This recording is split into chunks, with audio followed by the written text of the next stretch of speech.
Welcome, everyone.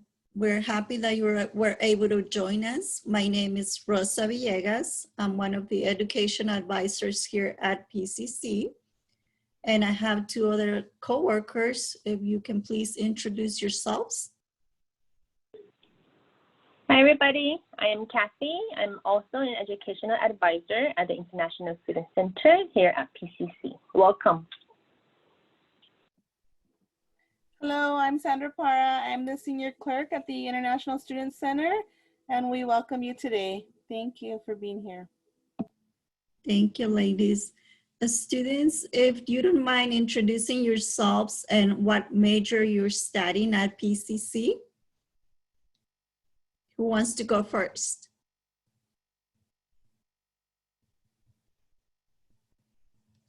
Anyone? Yeah, hi. My name is Cyrus. I'm doing business. Thank you, Cyrus. Welcome. Thank you. James, what's your major?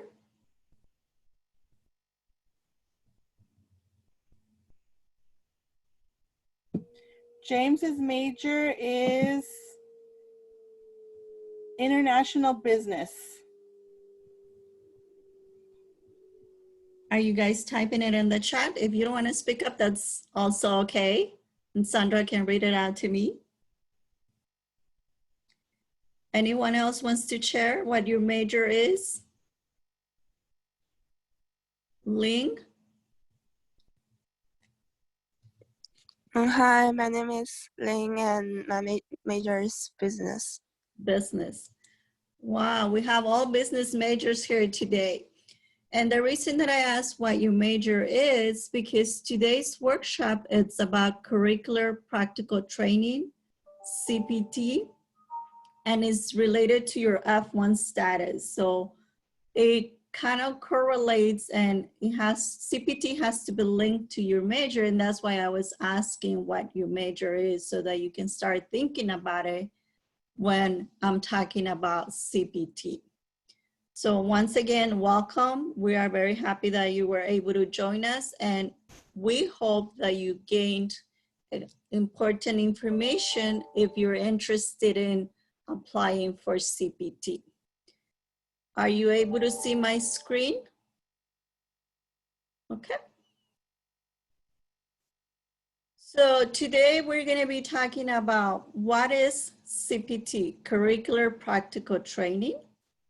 We're going to provide you what the CPT rules are.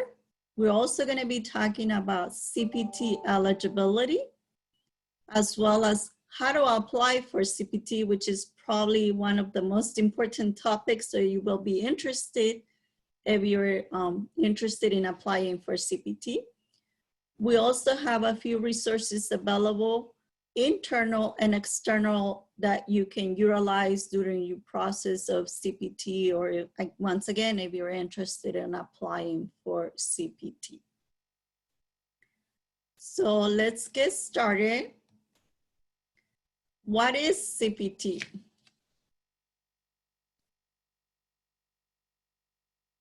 CPT is temporary work authorization for practical training. It also has to be directly related to your students, to your major of studies. So for example, all of you told me business is your major. So if you're interested in doing an internship or CPT, the type of employment that you find has to be related to business. If you're a child development major, then your employment internship has to be related to child development. So I hope that you're starting to make that connection as far as why did I ask you what's your major, so you can start thinking about it if in the future you want to do CPT. The CPT training has to be an integral part of the school established curriculum. For example, some of the majors at PCC require students to do field work while they register for a class. An example of them will be nursing students. nursing students have to do clinicals, meaning they have to go practice at a hospital, at a clinic, or the department will let the student know where they can do the clinicals. When the student is an international student, that clinical has to be approved under CPT. And so the student has to be working directly with our office and with the nursing program director so that we can get them approved. What are some of the CPT rules? So the student must be authorized by a designated school official, DSO. That means one of us advisors, Miss Kathy, myself, or we have a third advisor, Michael. Whenever you're interested in applying for CPT, you have to reach out to us to get the authorization. And once the authorization is given to you, we will create and issue a new I-20, and the employment authorization will be listed on the second page. The CPT must be authorized before you begin working. So we know you're eager to start working, but remember you're an F1 student and any type of employment requires authorization. So please, please don't start working until you have the approval. CPT happens during your time of study at PCC and before the end date on your I-20. So for example, if you're interested in doing CPT right now in the fall semester, then you can meet with us if this is the first time you hear about it. So hopefully by the end of the presentation, you'll have the information that you need to apply. But if not, remember, you are here as an F1 student and we are here to support you. Our office will always be available to answer all of your questions. So if you don't know what your program end date on the I-20 is, we can show you on the I-20 where it is. It's in the first page, halfway through the page, it will say program end date. That's the time that you have to complete your program at PCC. But if you need more time, obviously that's another topic. We can tell you how to extend. But if your I-20 is currently valid into, for example, at the end of fall, and you're interested in doing CPT, then we can still go ahead and authorize you for CPT. The authorization that you receive for CPT is for one specific employer and for a specific period of time. What does this mean?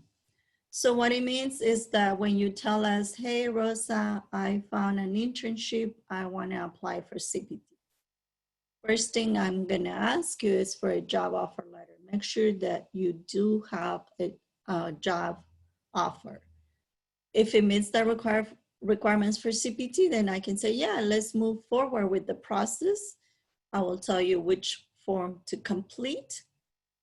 However, because it says it has to be approved for a specific period, it means you will only be approved either for the duration of the semester. If you're taking it for fall, then you have to end on the last day of fall classes, which is December 13th. In the future, if you want to do it again, then we can do the process again. But we cannot automatically extend CPT. It has to be renewed every semester or every session. And if you change the company, that's what it means, a specific employer. So maybe this semester you found, I'm not sure, Huntington Hospital is a place where you're gonna do your clinicals. Then we can approve you and put that information on your I-20 that you're gonna be doing clinicals in Huntington Hospital. But next semester, when you register for your classes, the department says, well, we're gonna be sending you to Huntington Hospital. You're gonna be going to Presbyterian Hospital. then we have to, again, because it's a new semester, it's a new class, and the dates will change, we will have to authorize you again and create and issue you a new I-20. So although we help you throughout the entire process, you as the student must secure the internship or training opportunity. We have resources available that can help you with it if you need help, but our office will not provide you the training or tell you where to go. That will be up to you contacting companies or, again, later on in the presentation, I'm gonna show you where you can go within the campus to seek help finding a training opportunity in case you don't have one and you will be interested in applying for CPT. Also, you can be approved for more than one CPT authorization at the time. However, because CPT is only approved part-time during the fall and spring semesters, you cannot exceed more than 20 hours a week. Also, if you're already working on campus and you want to do CPT, it is possible because maybe your CPT is off campus and you want to work for a company outside PCC. You can do both on-campus employment and CPT as long as you don't go over 20 hours. So for example, if you're a tutor on campus, but the department only gives you 10 hours, and then you do apply for CPT, then you'll have 10 hours left to work for your internship or your CPT. So combined cannot be more than 20 hours per week. And something that is very important, it barely happens at PCC, but if you do 1 year full-time of CPT, that's gonna eliminate the eligibility for OPT. OPT, it's another type of employment that you are eligible after you graduate. And we're gonna have more workshops on OPT next week. So if you're interested in OPT, we welcome you to sign up for the OPT workshop. It's gonna be next Wednesday. And why am I mentioning the full-time CPT? Because you are eligible to apply for full-time CPT if it's during the winter or summer break. So for example, during fall and spring, if you apply for CPT, you can only do it part-time because you're enrolled full-time as well. So while you're doing CPT, you still have to maintain your full-time enrollment. But remember, winter and summer are optional semesters. So if you're registering for a class that requires the field work or the internship class, if you want to just take that one class that you can use the CPT, then you can actually work full-time. Full-time, it's 20 hours or more and there's no maximum. So it's up to you. When do you think you can manage to do CPT? When is the best time for you, depending on your class load, your internship opportunity? You will kind of play around with dates and times and see when it's best fit for your schedule, for your class schedule, and your personal life as well. So we did talk about rules. Now let's talk about CPT eligibility. In order to be eligible to apply for CPT, you must have been lawfully enrolled in full-time basis and completed at least one academic year with your F1 status. And by one academic year, we mean one fall and one spring semester. So that completes that one academic year. You also must be currently enrolled full-time or approved for reduced course load. And this is again during fall and spring because those are the required semesters that F1 students need to be enrolled in classes. Winter and summer, again, those are optional sessions. So if you don't want to take classes, you don't have to, But if you want to do CPT, you do have to register for at least that one class that has the fieldwork or the internship class. You are not studying in a language program. So obviously you're not in a language program because you are here at PCC, but if you transfer to PCC from a language program or you transfer to PCC from a high school, the time that you were attending those schools with your F1 status do not count towards that 1 year requirement.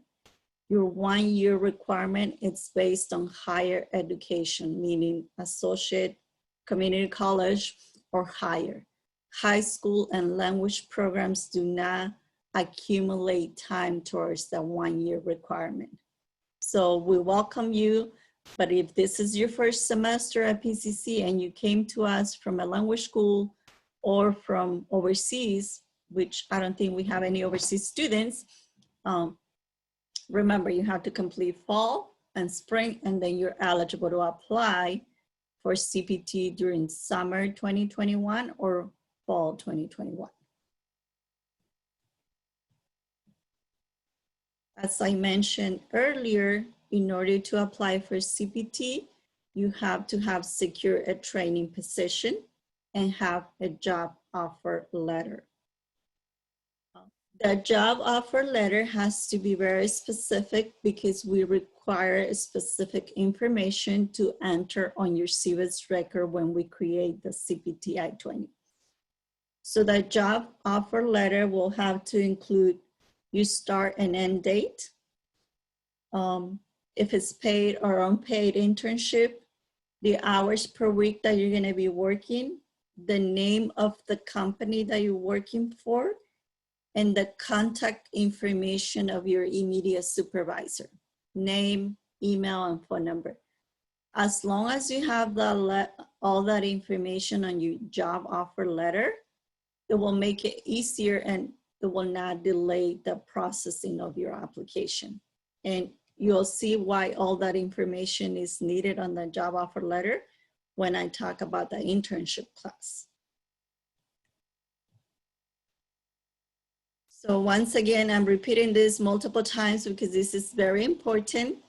The internship and the job must be integral to your degree program, meaning it's required by your major or because you sign up for the internship, but they both related to your major. So although it's not a class that requires you to do field work, you sign up for the internship, and the internship, your job is related to your major. So it kind of connects and links your major with your internship.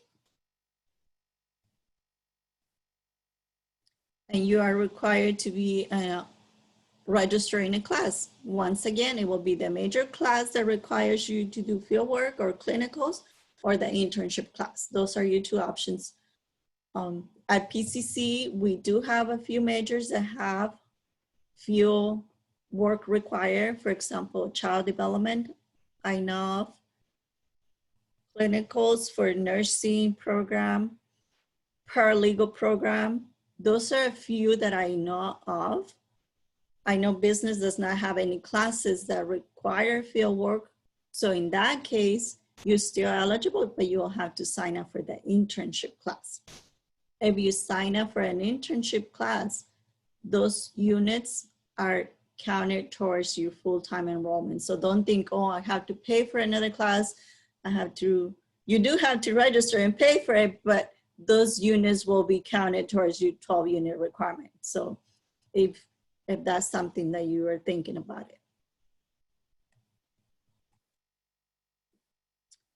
So I'm gonna show you a short graph to hopefully help you understand this better. So that's your major class or classes require field work or clinicals.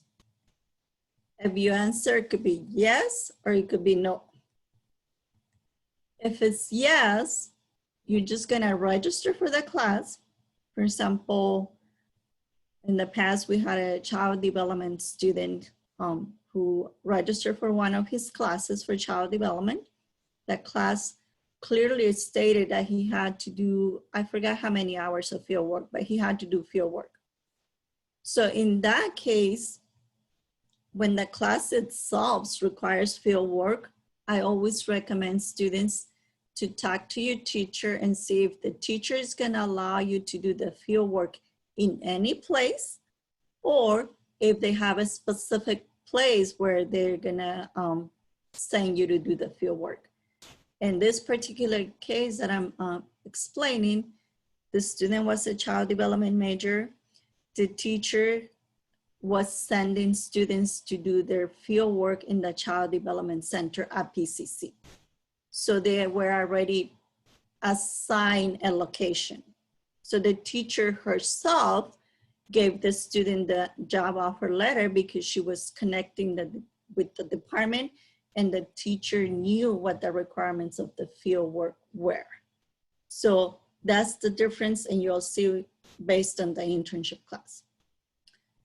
Once you have your job offer letter, you clear all the logistics with your instructor. You're gonna meet with an academic counselor to get the CPT recommendation form signed. Once you have your form signed, you're gonna submit your CPT request to our office, the International Students Center, so that we can create and issue your I-20 with the CPT recommendation. At that time is when you can begin working, not before. Now when you submitted your paperwork to our office, not as soon as you register for that class and the semester started. You have to have your I-20 on hand with the employment information on the second page. If your classes don't require field work, don't require clinicals, then your option will be to secure the internship. In this case, you'll notice that you have to secure the internship first on your own, because nobody knows that you're interested in doing an internship and your classes don't require field work. So you secure the internship. So for this one, I will say plan ahead because it may require a little bit more time. So if you want to work and maximize your time of internship, then you want to plan ahead and have enough time for all the approvals. So you secure your internship. You're going to contact Dr. Kimberly. She's the faculty member in charge of the internship classes for this semester. My understanding is that the college and the deans from other departments are planning to open other internship classes. Right now, this is for the business department, but in the future, we're hoping to have other faculties also involved in the program. If that happens, make sure you contact our office so that we'll let you know. But for right now, if you have secured an internship, then Dr. Kimberly is the person to be in touch with. You're gonna have to provide her with a copy of the job offer letter with all the points that I listed earlier, because based on the internship, that's how she's gonna determine if the internship will be paid or unpaid and what class for you to register. So if the letter says that your internship is paid, she's gonna give you the code to register for the paid internship class. If the internship is unpaid, then she'll clear you for the unpaid internship class. Once she clears you for the class, you're gonna register for the class. After you register for the class, then you're gonna meet with the academic counselor to get your paperwork signed. Then you submit it to our office, you receive our approval, and then you begin the CPT. So there's a little bit more time involved if you're applying for the internship class, this one.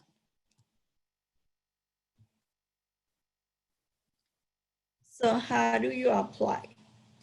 So these steps could be switched. Step 1 and step 2 may be switched a little bit based on the class. If it's an internship class, then these are your steps. You apply for the internship, you secure the internship.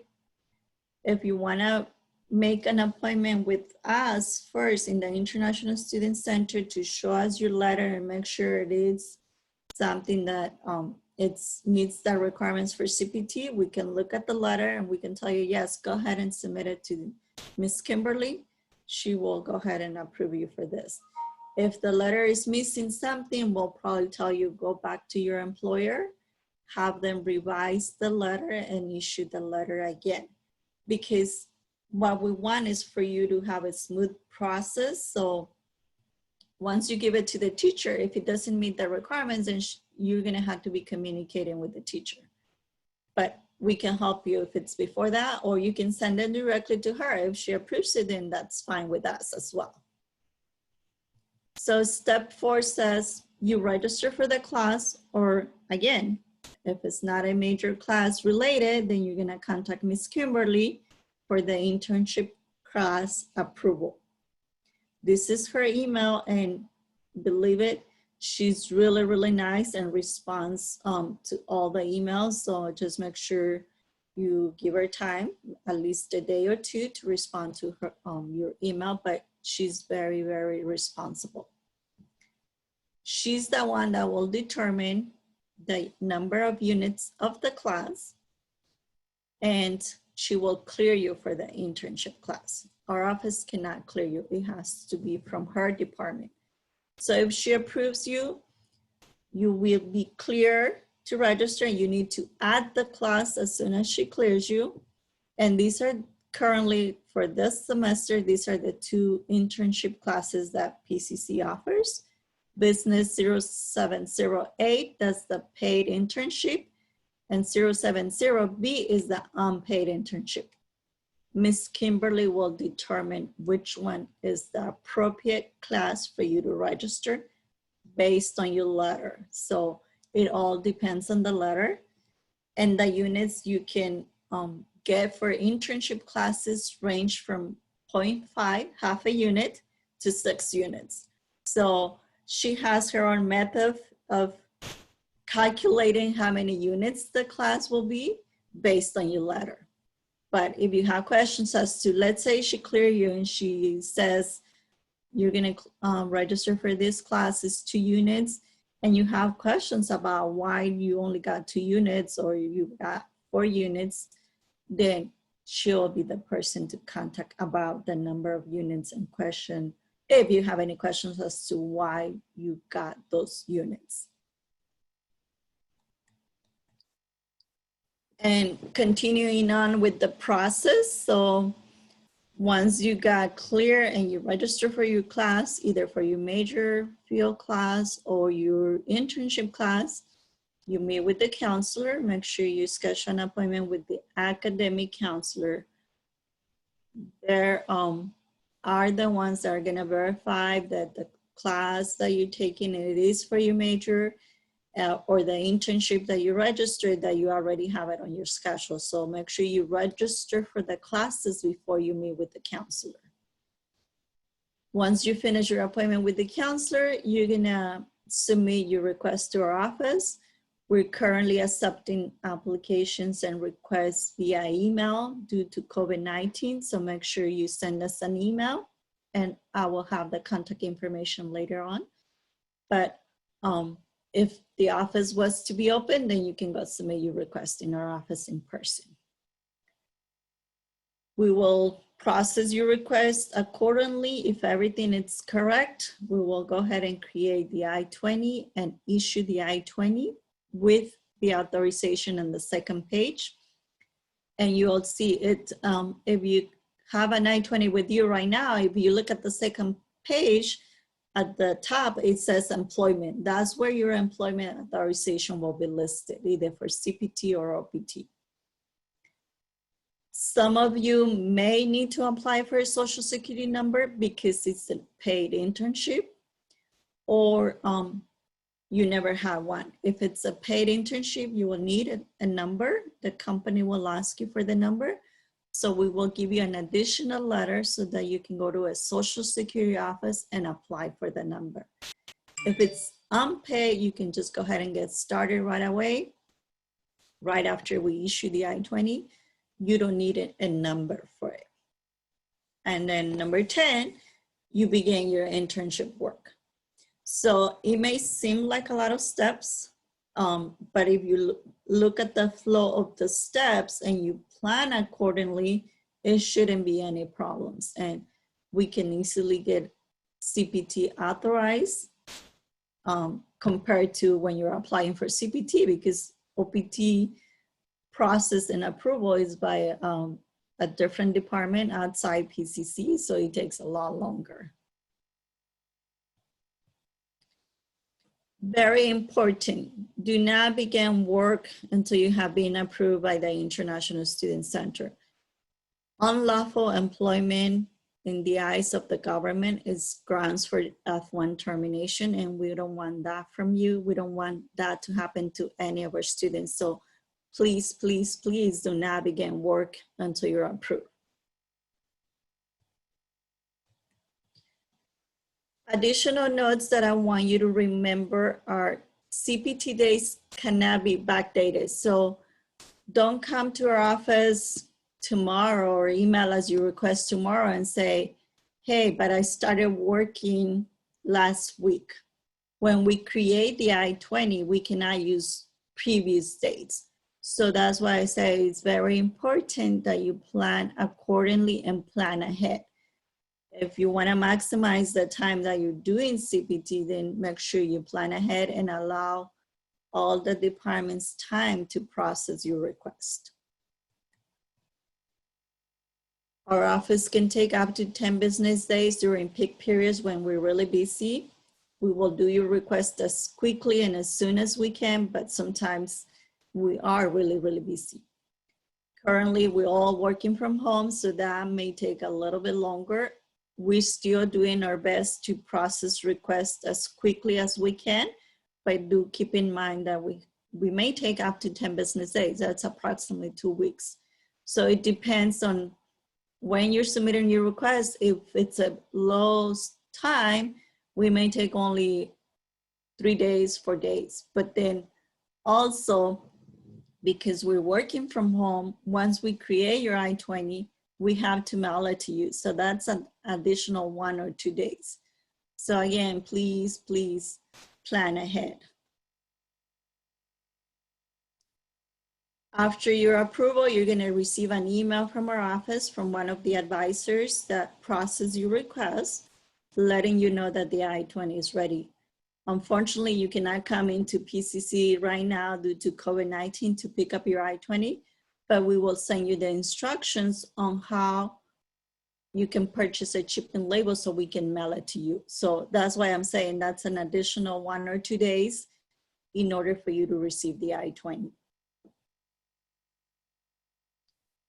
And I mentioned this earlier, if CPT is for a different employer or you change the dates, you have to request a new CPT authorization. If you finish your request this semester, you finish your CPT, and you plan to continue in doing it for winter or spring, we have to go through that process again.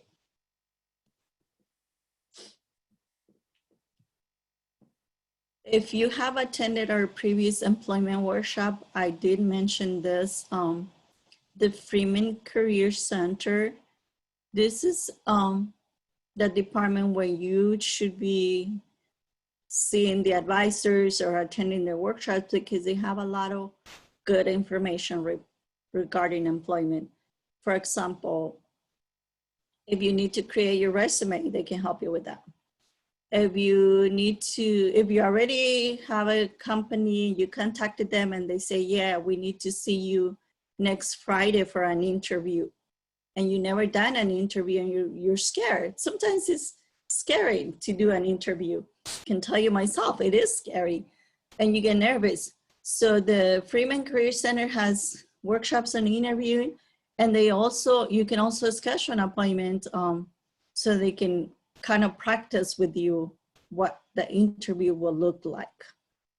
Again, due to COVID-19, everything is virtually on Zoom, but they can still meet with you and they still have the workshops available. The academic counselors. I mentioned that the CPT recommendation form needs to be signed by an academic counselor. Make sure you book an appointment as soon as possible if you're inquiring about CPT. And of course, last but not least, our office. So any questions that you have about employment, about CPT, then make sure you contact us directly. You can email us, you can call us and leave us a phone message. When you leave a message, make sure you leave your complete name, phone number where we can reach you and call you back. External resources. I'm sharing this from an academic counselor, Eureka. It's a website where if you're still not sure what kind of occupation you can do with your major, she recommends that you create an account with this program and play around with it, because this will help you start thinking, okay, if I'm a business major, what kind of jobs can I do? What occupations can I do? So she strongly recommends it. And because we're talking about finding jobs that are related to your major, I thought it was important for me to share this website with you in case you never heard of it.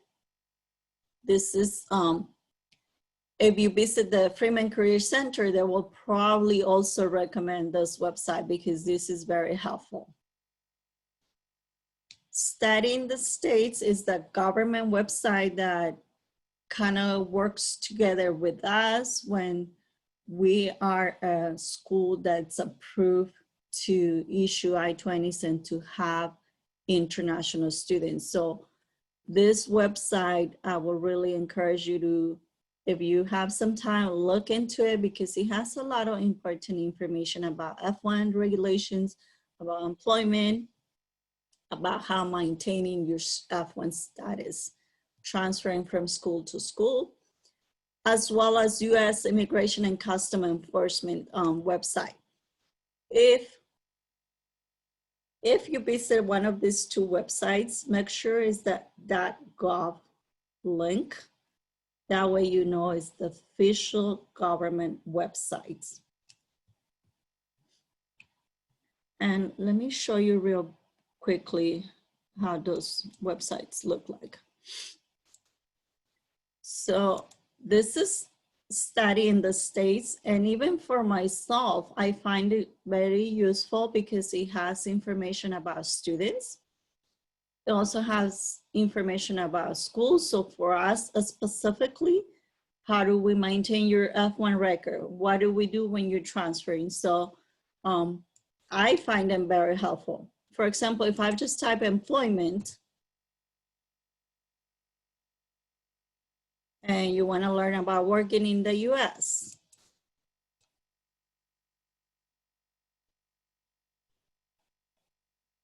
There you go, working in the US. It will talk to you about on-campus employment and off-campus employment. So some of the information, again, we have. Rosa? Yes.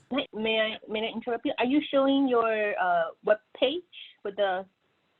Yeah, it's not showing? It's not showing. Okay.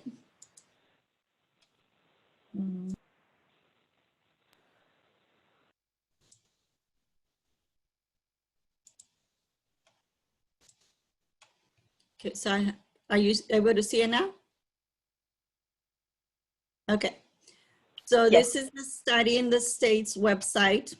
I just click employment on the search box and it took me here. So if you wanna learn about on-campus employment, you go here. If you wanna learn about off-campus employment, you go here. So ourselves, or myself personally, I go to this website every now and then and learn more stuff. The other website that I show you, U.S. Immigration and Customs Enforcement, same thing. It has what they do. This is related also to F1 students, and they have the regulations. So in this one, I did the same thing. I did employment as the search. And it's talking to me about practical training. So practical training is under CPT and also OPT. So next week, as I mentioned, we're gonna have the OPT workshop. But if you wanna get ahead and get started reading and learning about OPT, here's the information and it's available to you at any given time. Okay. So I'm gonna go back to my presentation.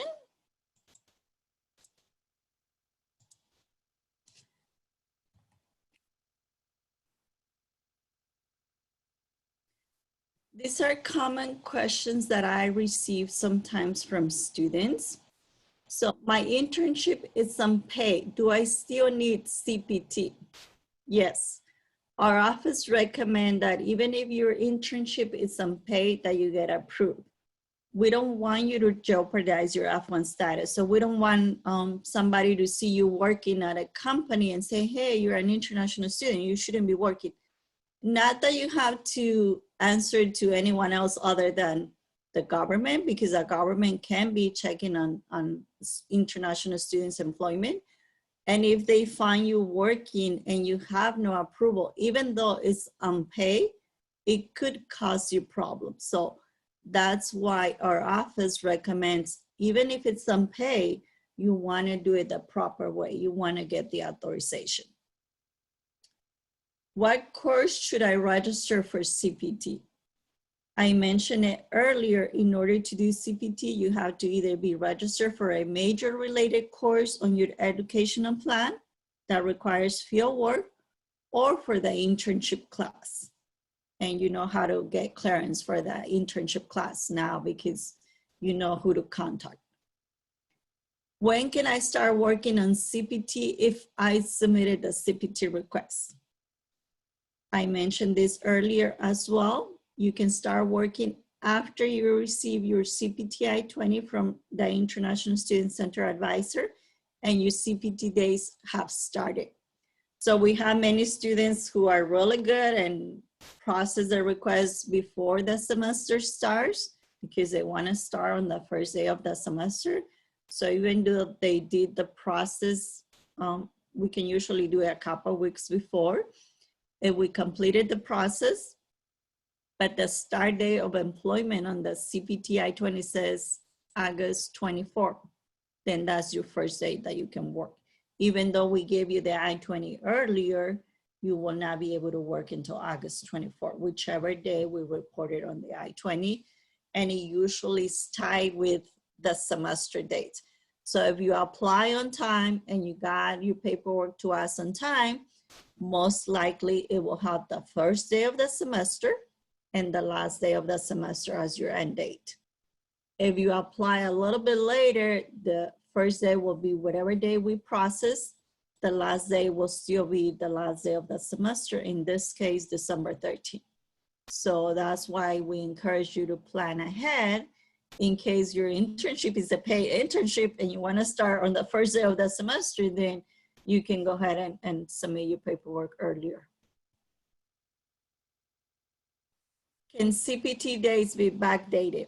That's unfortunately a no. We cannot backdate any dates in CVS. So when it comes to employment, we're gonna, if I process the I-20 today, the earliest day I can put is today. I cannot put yesterday's date. How do I change my CPT days? So in some cases, we're able to change it. So let's say you submitted your request last week and you were planning to start next week because that's what the company said. But something happened and the company say, I'm sorry, you cannot start next Monday. We will need you to start October 1st. Because it hasn't, that date is not effective, you can still reach out to us and we can contact us and let us know, hey, my company, my employer changed my start date. Can I get an new I-20? Yes, you can. Because it's within the semester, we had already processed you for that CPT, we're just changing the dates. We can go ahead and do it as long as it's not in effect yet. And again, if you are gonna be doing CPT for the next session or semester, winter or spring, then we go through the entire process again. This concludes our presentation. Do you guys have questions? We have about 10 minutes.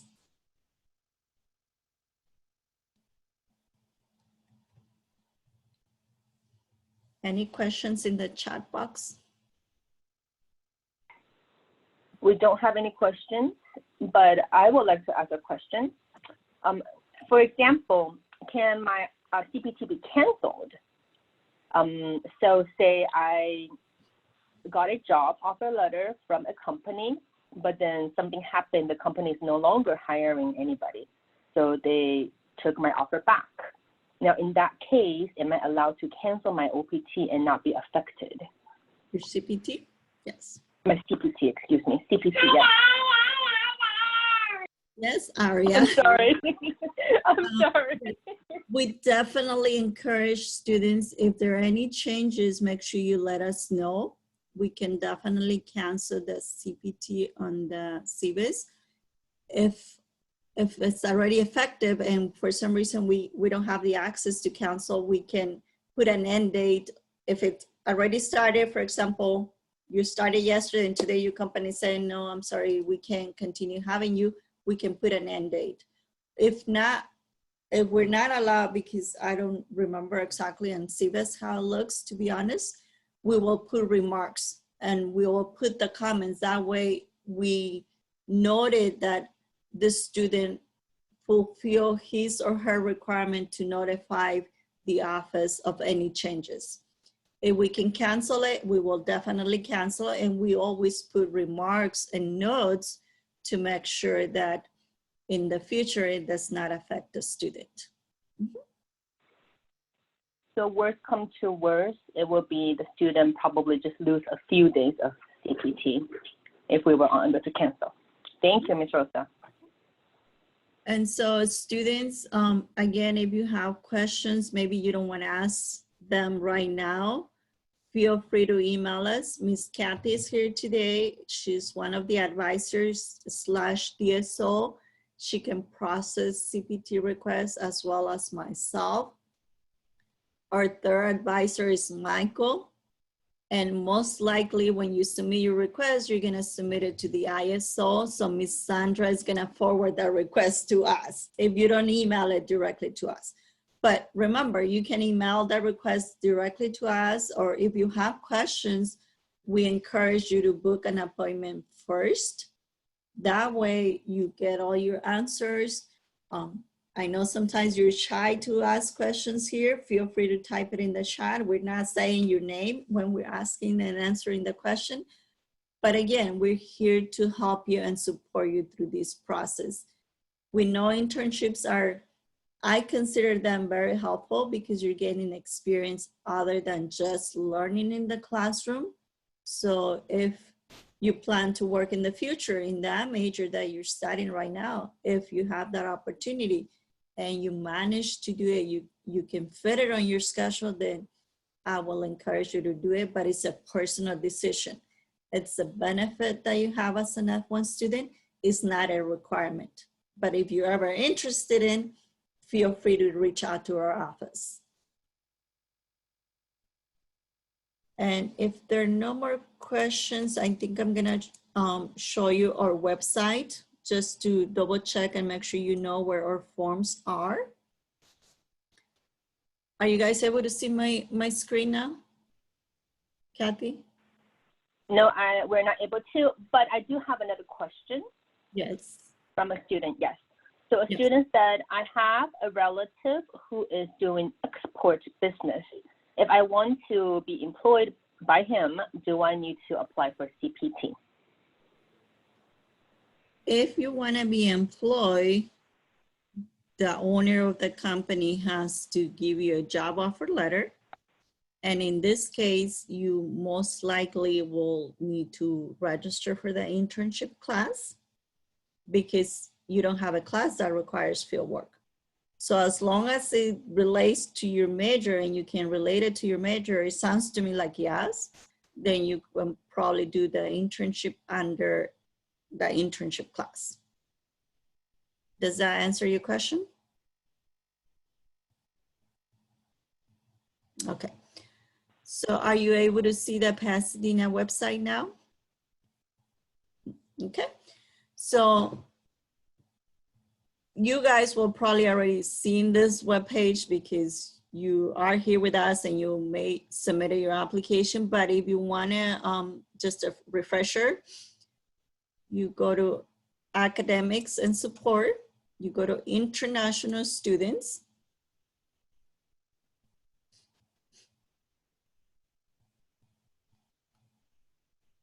and then under resources, current student forms, this is where we have all of our forms. So here we have the CPT form. If you're interested for the student that just asked the question, I would recommend read the CPT request form if you still have questions. If you read it, it will make even more sense now that you've finished the workshop. But also, because you're not registered for the class that requires you the field work, then you're gonna have to take the extra step, secure the internship, get the job offer letter, and then start that communication with Ms. Kimberly. And you can do it anytime. So if you still wanna do it for fall, it's still available for fall because we are in the semester. Another link that I wanted to show you on our webpage is the events page. And the reason I wanted to show you this is because we have many events planned for you guys. Even though we're not physically on campus, we're having quite a few events online, virtually, like this Zoom meeting. And so you will see them here. If you click on the event, you will have the option to register. So next Wednesday, we are presenting OPT. But on Monday, and this is very important, and I think I want to encourage everyone to attend. On Monday, we have the health insurance workshop, and the representative from Relations will present on how to use your insurance.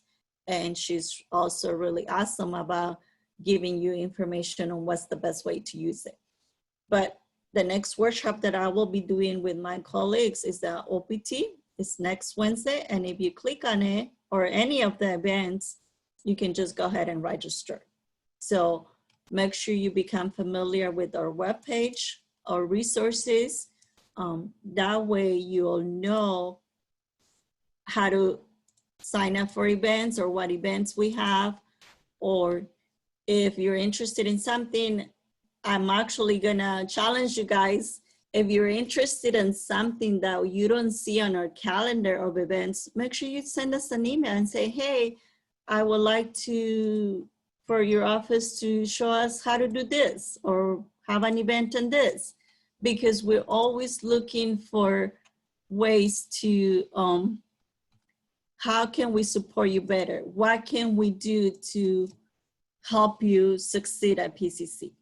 So feel free to shoot us an email and let us know what kind of events you're interested in. And if it's something that we can create and present or facilitate, we'll be happy to do so.